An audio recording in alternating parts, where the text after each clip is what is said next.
how to change Instagram highlight cover, watch this video till the end. To begin with, open the Instagram app on your phone. Now head over to your profile by tapping the profile icon at the bottom right corner.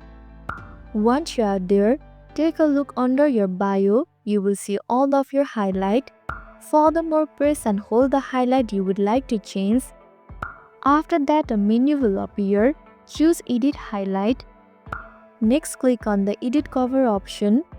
At this stage, you will be able to choose an existing frame from your highlight, or click on the photo icon to select an image from your camera roll. Now select the cover photo and use your finger to resize the image. When you are happy with how it looks, hit done to save your updated highlight cover. And that's it. You now know how to change Instagram highlight cover.